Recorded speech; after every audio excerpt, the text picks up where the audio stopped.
Bismillahirrahmanirrahim. Assalamualaikum warahmatullahi wabarakatuh. Alhamdulillahi rabbil alamin, al-hadi ila siratil mustaqim, alladhi ja'ala lana ibratan fi abaina al-awwalin وَجَعَلَ لَنَا أُسْوَةً فِي الْأَنْبِيَاءِ وَالْمُرْسَلِينَ وَأَشْهَدُ أَنْ لَا إِلَهَ إِلَّا اللَّهُ وَحْدَهُ لَا شَرِيكَ لَهُ إِلَهُ الْأَوَّلِينَ وَالْآخِرِينَ وَأَشْهَدُ أَنَّ مُحَمَّدًا عَبْدُهُ وَرَسُولُهُ صَادِقُ الْوَعْدِ الْأَمِينَ اللهم صل على محمد وعلى آل محمد وسلم تسليما كثيرا أما بعد اللهم إنا نسألك علما نافعا ونعوذ بك من علم لا ينفع. Ya Allah, kami mohon kepadamu ilmu yang bermanfaat, yang mendekatkan diri kami kepadamu, dan kami berlindung kepadamu dari ilmu yang tidak bermanfaat, yang menjauhkan kami darimu. Allahumma amin. Para pendengar setia Radio Dakwah Islamiyah dimanapun Anda berada, cinta, ridha dan kasih sayang Allah subhanahu wa ta'ala selalu terlimpahkan kepada Anda semuanya, kapanpun dan dimanapun Anda berada. InsyaAllah pada malam hari ini akan dilanjutkan kisah tentang Nabi Adam yang disampaikan dengan cara yang mudah, praktis dan sederhana. Yang lalu kita telah sampai kepada iblis yang dilaknat oleh Allah subhanahu wa ta'ala, yang tidak mau sujud kepada Nabi Adam dan sombong itu, yang kemudian oleh Allah diusir dari surga. Dan lalu iblis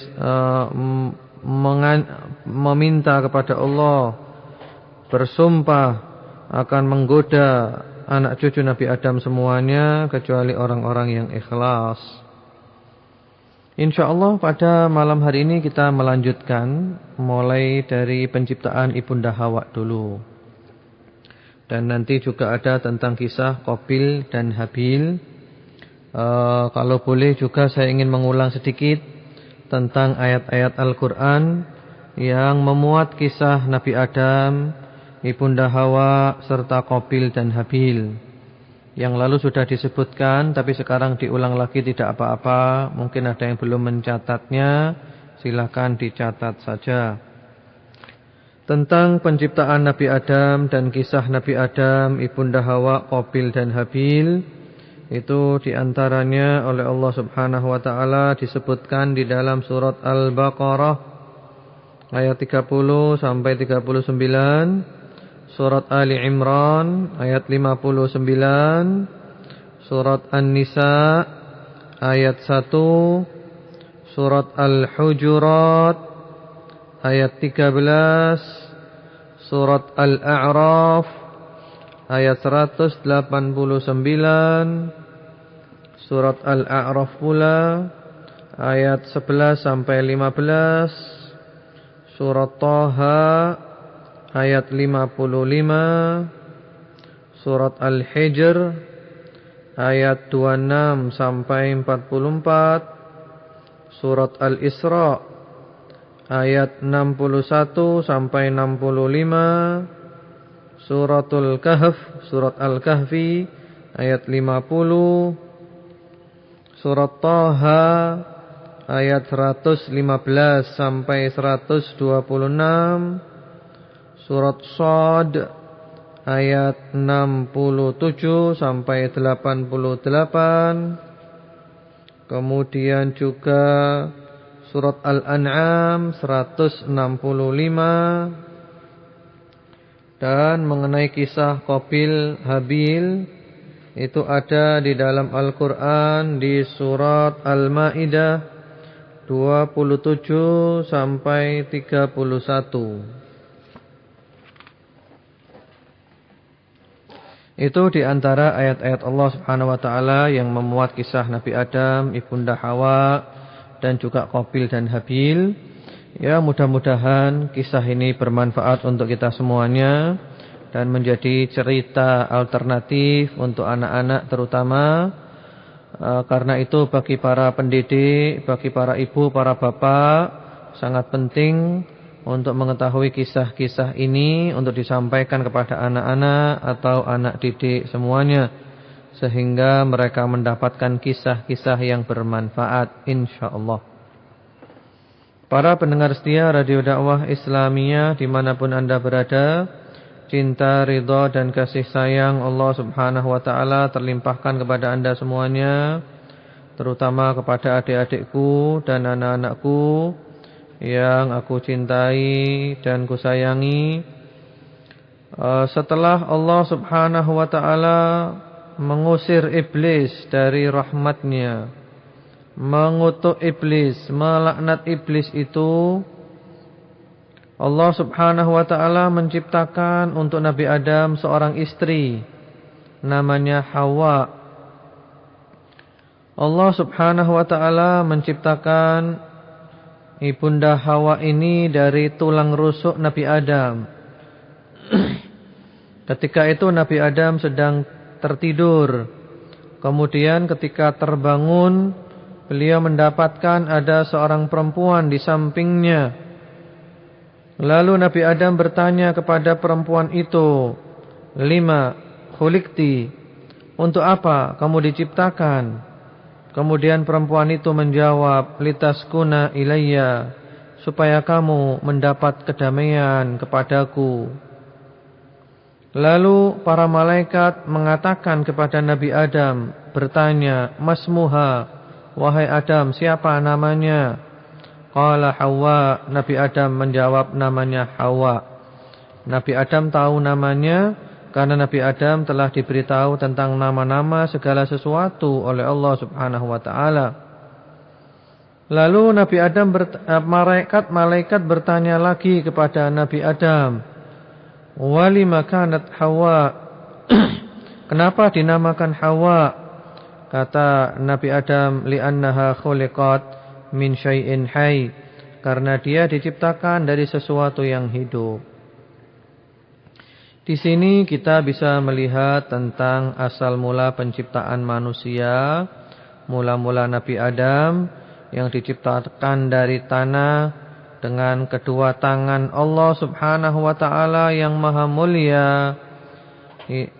Yang kemudian dari Nabi Adam itu, dari tulang rusuknya diciptakan istrinya, yang kemudian dari keduanya itu berkembang biaklah manusia, laki-laki dan perempuan yang sangat banyak. Jadi kakek dan nenek kita semuanya adalah Nabi Adam dan ibunda Hawa. Di sini kita lihat bahwasanya ibunda Hawa diciptakan dari tulang rusuk. Karena itu Rasulullah sallallahu alaihi wasallam mengatakan, "Istausu bin nisa'i khaira fa innahunna khuliqna min dhila'." Hendaklah kamu berbuat baik kepada para wanita karena mereka diciptakan dari tulang rusuk. Kepada para lelaki, para suami, para bapak dan siapa saja hendaklah bersikap baik kepada para wanita, kepada kaum wanita, karena mereka diciptakan dari tulang rusuk, yang mana kata Rasulullah sallallahu alaihi wasallam kalau diluruskan secara paksa akan patah, sehingga membutuhkan kesabaran. Allah Subhanahu wa taala menciptakan ibunda Hawa agar supaya Nabi Adam mendapatkan kedamaian, mendapatkan ketenangan, dan keduanya oleh Allah Subhanahu wa taala dijadikan tinggal di dalam syurga. Nabi Adam dan ibunda Hawa dijadikan oleh Allah tinggal di syurga.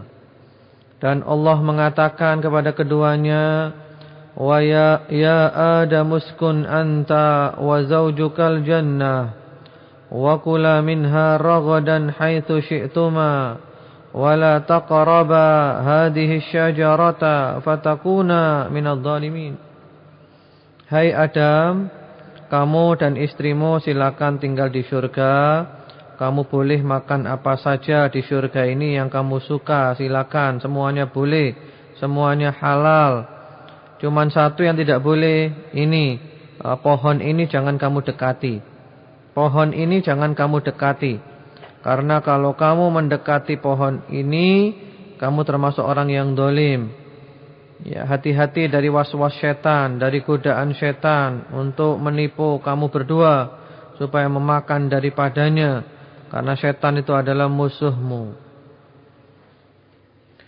Kemudian tinggallah Nabi Adam dan Ibunda Hawa, istrinya itu di surga dengan bahagia yang tiada tara. Keduanya menikmati segala yang ada di surga, yang memuaskan jiwa dan menyenangkan pandangan mata.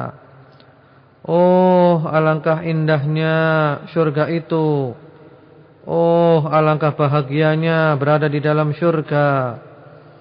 Ya Allah, masukkanlah kami semuanya ke dalam syurga.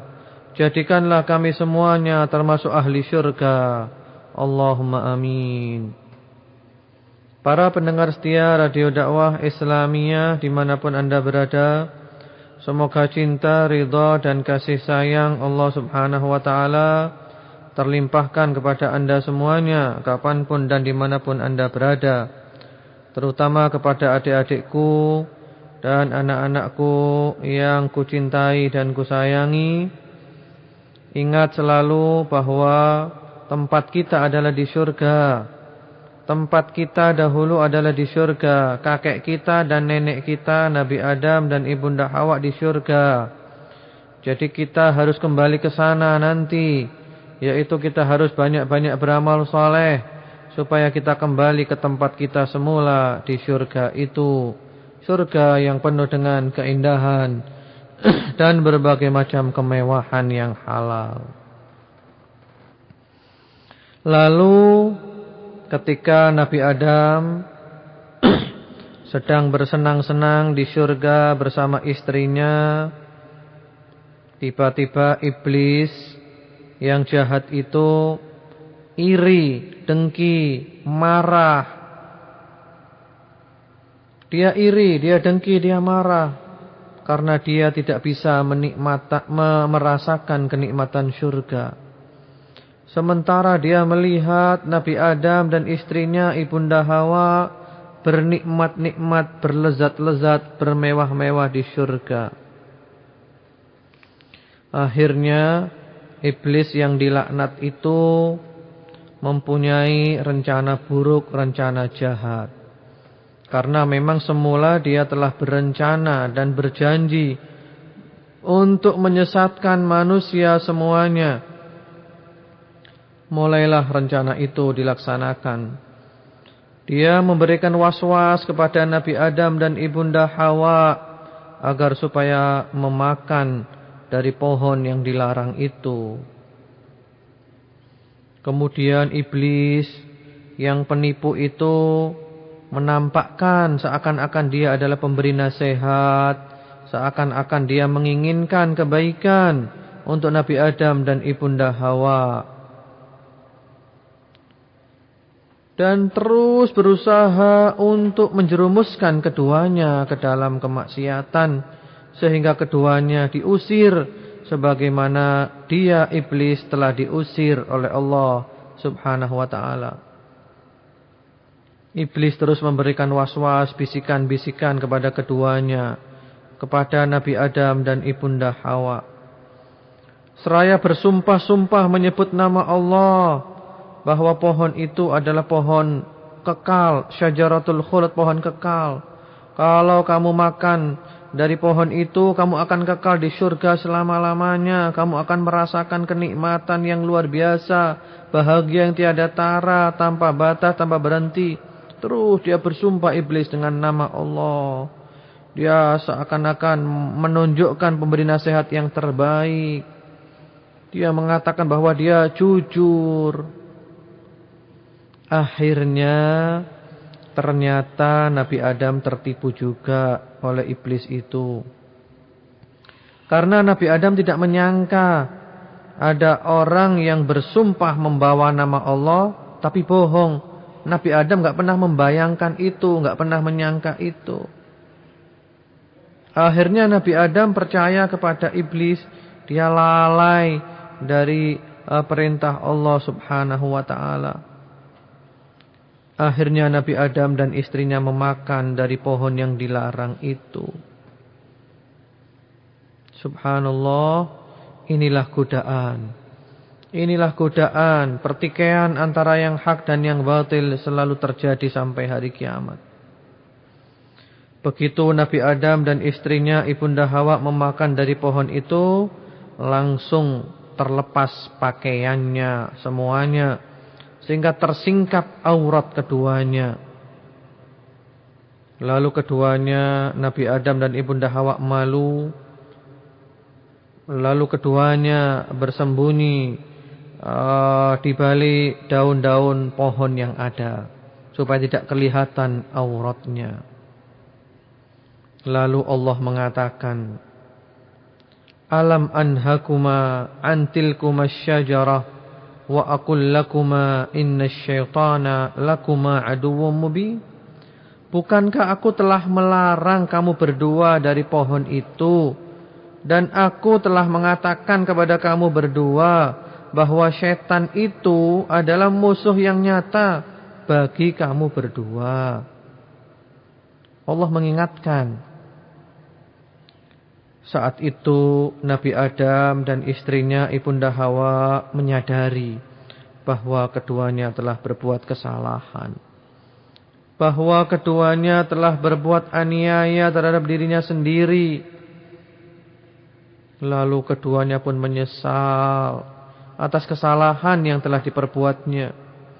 Keduanya taubat kembali kepada Allah, memohon ampunan Allah Subhanahu wa taala. Keduanya berdoa, Rabbana zalamna anfusana wa illam taghfir lana wa tarhamna lanakunanna minal khasirin. Doa yang sangat indah. Ya Rabb kami, sungguh kami telah menganiaya diri kami. Jika Engkau tidak mengampuni dan menyayangi kami, tentulah kami termasuk orang-orang yang merugi. Ya, keduanya mengaku di hadapan Allah Subhanahu wa taala, dan Allah itu paling suka kepada hamba-hambanya yang mengaku apabila berbuat kesalahan. Allah suka kalau ada orang mengaku. Allah mengetahui keduanya jujur dalam taubatnya, sungguh-sungguh dalam taubatnya. Akhirnya diterima taubatnya oleh Allah Subhanahu wa taala dan dimaafkan kesalahan-kesalahannya.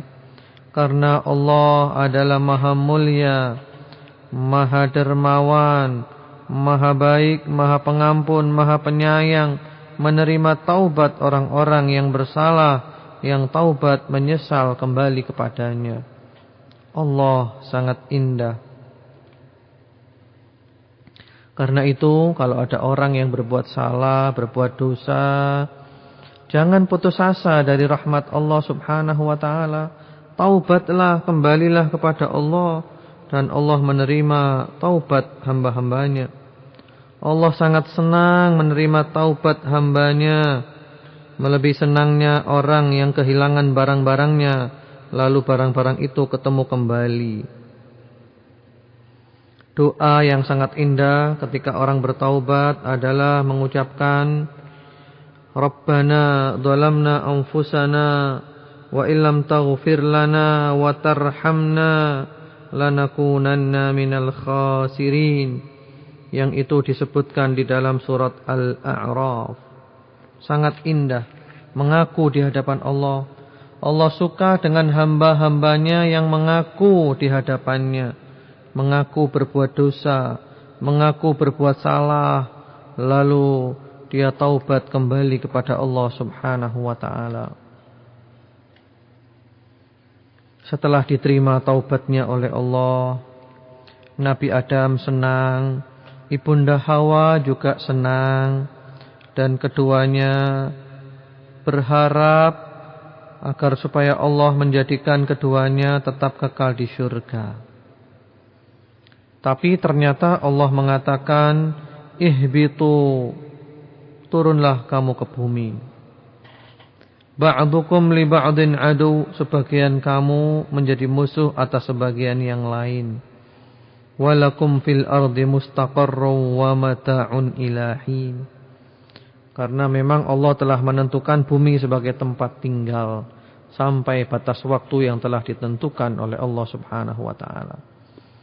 Ini sudah merupakan takdir Allah bahwa Nabi Adam dan Ibunda Hawa memang harus turun ke bumi untuk diuji di bumi ini.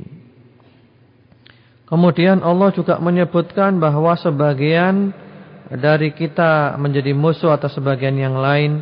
Di antara manusia saling bermusuh-musuhan. Kemudian juga di antara manusia dengan iblis, dengan setan akan selalu terjadi permusuhan.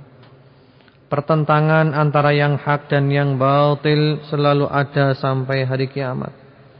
Antara pengikut-pengikut Allah Subhanahu wa ta'ala dan pengikut-pengikut syaitan selalu terjadi pertentangan sampai hari kiamat.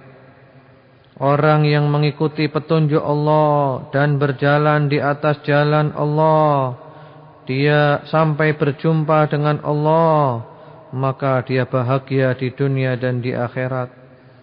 Dia dimasukkan ke dalam syurga, memandang wajah Allah yang maha mulia dan mendapat ridhonya. Dia tidak pernah murka lagi setelah itu selama-lamanya.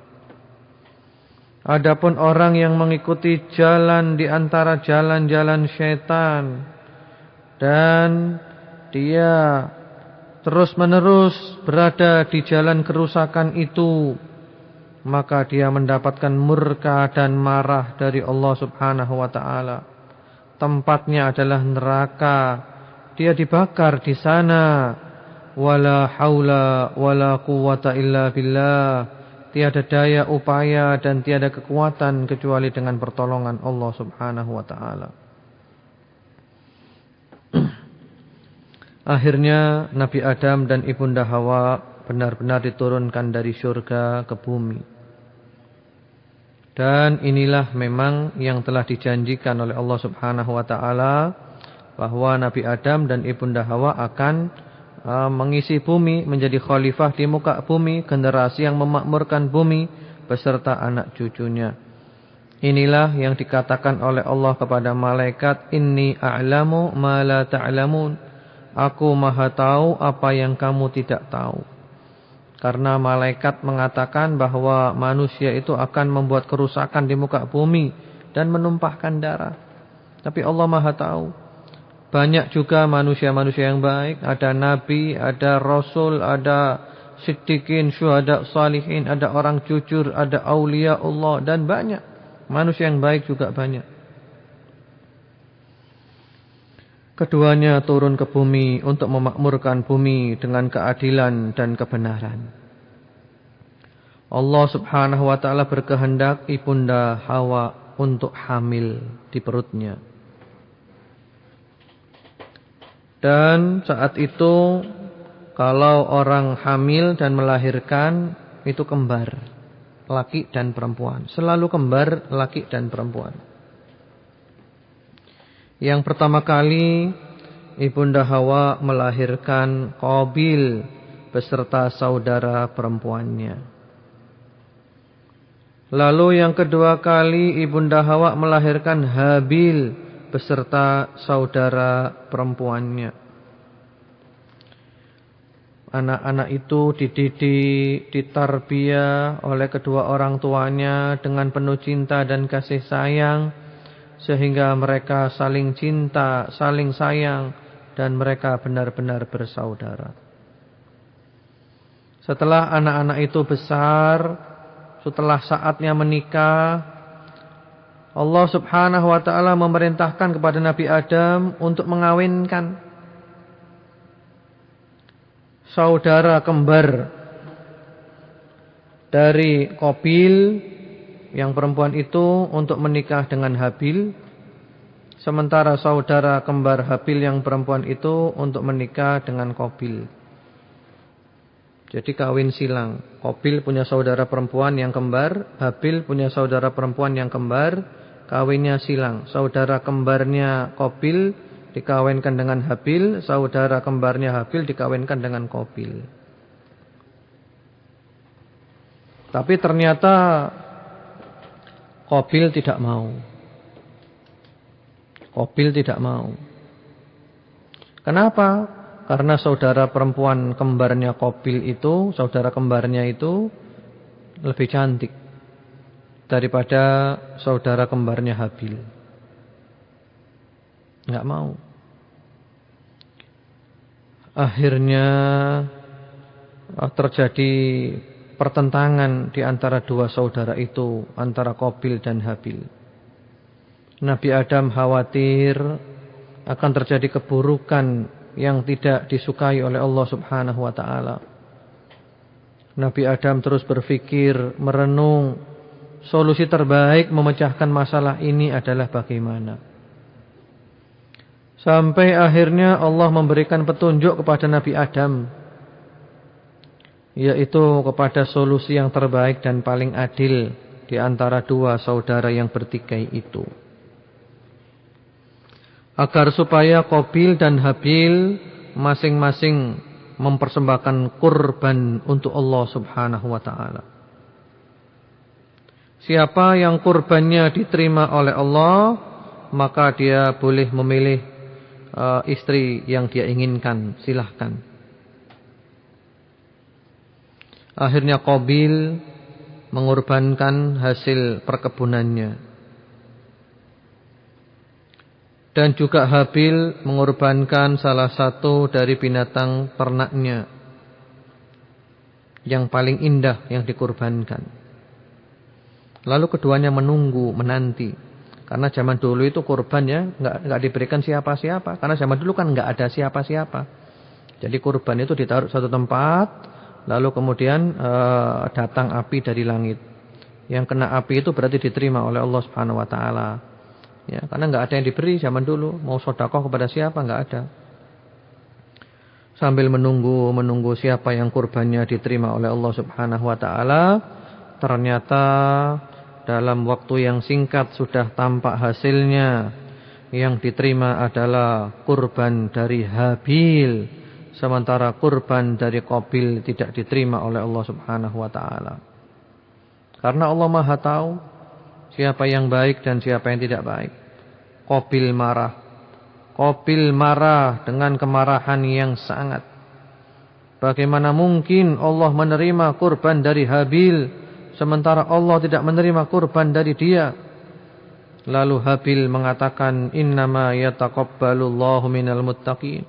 Yang dikabulkan oleh Allah itu adalah dari orang bertakwa. Enggak usah marah, itu adalah ketentuan Allah. Ternyata Qabil tambah marah, tambah menyala-nyala dan terbakar kepada saudaranya itu. Akhirnya dengan suara lantang Qabil mengatakan, la aqtulannak, aku akan bunuh kamu. Kemudian Habil menjawab, la imbasatta ilayya yadaka litaqtulani, ma ana bibasitin yadiya ilayka liaqtulak, inni akhafullaha rabbal alamin. Subhanallah. Ini sikap yang baik dari Habil. Kalau kamu memang mau membunuh aku tetap tidak akan membunuh kamu. Aku takut kepada Allah Rabbul Alamin. Kemudian setan memberikan was-was, bisikan-bisikan di hati Qabil, di akalnya Habil, di akalnya Qabil. Ya, memberikan bisikan-bisikan di hati Qabil, di akalnya Qabil, supaya dia benar-benar membunuh saudaranya, dimotivasi oleh setan, didorong oleh setan. Itulah yang namanya setan. Akhirnya benar-benar Qabil lupa daratan. Dia memukul saudaranya dengan pukulan yang sangat keras. Dan subhanallah, dari pukulan itu Habil langsung mati. Langsung mati. Setelah melihat Habil mati, Qabil menyesal. Qabil menyesal, kenapa aku bunuh saudaraku? Kenapa aku bunuh saudaraku? Bagaimana nanti, apa kata ayah, apa kata ibu? Dan Qabil pun tidak tahu bagaimana cara menguburkan jenazah saudaranya itu. Akhirnya Allah mengirimkan burung gagak, yang burung gagak itu membawa bangkai burung gagak yang lainnya, lalu diletakkan di bumi. Lalu burung gagak itu membuat galian di bumi, lalu temannya dikuburkan di dalam galian itu, lalu ditutup lagi. Semua itu dilihat oleh Qabil. Akhirnya Qabil tambah menyesal, karena burung gagak saja tahu cara nguburnya. Burung gagak lebih pintar dari dia. Subhanallah, burung lebih pintar dari dia. Lalu Qabil mengatakan, ya wailata a'ajaztu an akuna mithla hadzal ghurab fa uwariya sawata akhi fa asbaha minan nadimin. Menyesal sekali, dia telah membunuh saudaranya dan dia kalah pintar dengan burung gagak. Akhirnya dia meniru burung gagak itu menguburkan saudaranya Habil. Dikubur, digali, lalu dikubur di dalam tanah. Berita ini sampai juga kepada ayahnya, kepada Nabi Adam. Nabi Adam sangat bersedih, dan Nabi Adam benar-benar menegur Qabil dan meminta kepada Qabil agar mohon ampun kepada Allah Subhanahu wa taala, karena Allah menerima taubat dan Allah mengampuni dosa.